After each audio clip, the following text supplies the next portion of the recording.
Hey y'all, what's up? It's Dr. Allison, and the holiday season is here! We've got about a week to go, which means people are probably preparing to spend a lot of time with family, friends, extended families, co-workers, neighbors, maybe people you don't know very well.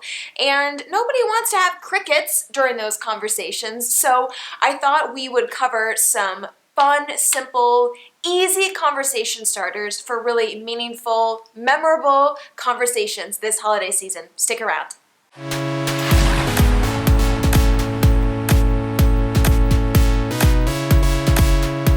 I hope you are enjoying this holiday season. I know I am. It is my very favorite time of year. As cliche as it is, it's true. And one of the things that I love about the season is the increased opportunity for connection. Yes, one of my favorite words. And one of the ways to do that, to connect meaningfully with people, is engaging in conversation. But sometimes it's hard to know where to start. Let's get going with some simple conversation starters from the holidays. I'm going to pull out a few from this table topics gift that I got from my friend Lori. Shout out, thank you. I love this. You know me so well.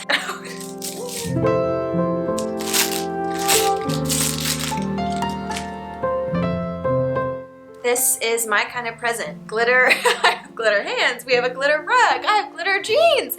My friends know me. Starting off strong with the glitter. And I'm going to put my own spin on some of these and maybe suggest why I think they're so important. What's the best toy you received as a child? And I might actually change that up to say what's your best holiday memory as a child? I think that's a pretty safe area for people to talk about, and you get to know a little bit more about people and what stands out. I bet you're going to realize it's not really things. People are going to remember experiences in the way that they felt. My favorite holiday gift was actually, this sounds really funny, but when I was 8 years old, I really wanted to become a big sister. I wanted a sibling. In my stocking, it was the last thing I opened on Christmas. It was the sonogram of my little brother, and so I always say Santa granted me my wish, and it was the best Christmas gift I've ever gotten. Oh, this is great.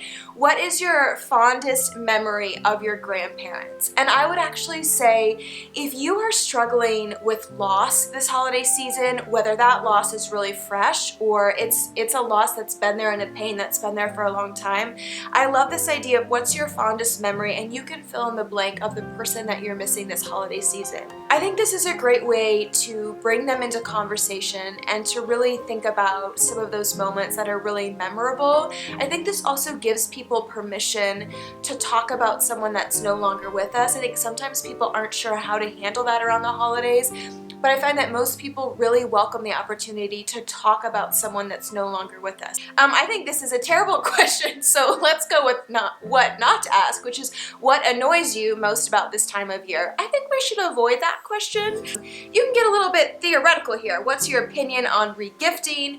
Who is the hardest person in the family to shop for? If you're with a group of travelers or people who have really been a lot of different places, I love this question of saying, where have you seen the most beautiful holiday decorations? Or maybe you want to ask, where have you felt most spirited celebrating the holidays? My answer would be in Brussels with my mom. We took a little side trip, just the two of us, and it was so fun, and I can remember just how magical that felt in the cafes and the streets, and it was gorgeous. If you couldn't spend the holidays at home, where would you spend them? This gets people talking about travel, which is a really safe, neutral topic, but also can bridge people into sharing about memories. Some of these are kind of strange. Oh, I actually think this is funny. Which holiday song would you be happy to never hear again? I think it can be humorous for people, and also if you're with like a group of strangers or people you don't know very well, I think this provides a fun opportunity for connection. Mine would totally be Grandma Got Run Over by a Reindeer.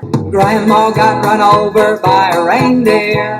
I have no idea if that's a Texan thing or if that song is played all over the place, but it's the stupidest, saddest song. I also think it's so important. Y'all know I love gratitude so much, so I think you can definitely ask some questions centered around gratitude to really get people reflecting about the year and what's been meaningful. So one of the things that I love is to ask people what thing are they most grateful for, or what experience are they most grateful for, or maybe even what lesson are they most grateful for, what opportunity or what challenge now that they've made it through are they most grateful for. So some of these, it might seem silly, like seriously, you're gonna have a deck of cards like at your holiday table? And here's my answer to that. Y'all know I love intentionality. When we just wing it in our life, we let our brains go on autopilot, that usually doesn't really work very well for most of us. There's value in preparation. And so I think having some of these questions in your back pocket, literally or figuratively, is really helpful because it helps you be thoughtful about how you want to approach interactions and do this holiday season in a way that's meaningful. If you don't want to go surface, or you don't want to talk about politics, or you don't want to talk about family tension, then come prepared with some different, meaningful, fun topics to talk about. I think you'll be surprised at how much it changes the tone and the feeling this holiday season. Thanks so much for watching, y'all. You know all the places you can find me, my website, Facebook, YouTube, you know all that. So I'm so grateful for you joining me, and I'm grateful for you this holiday season. Take care.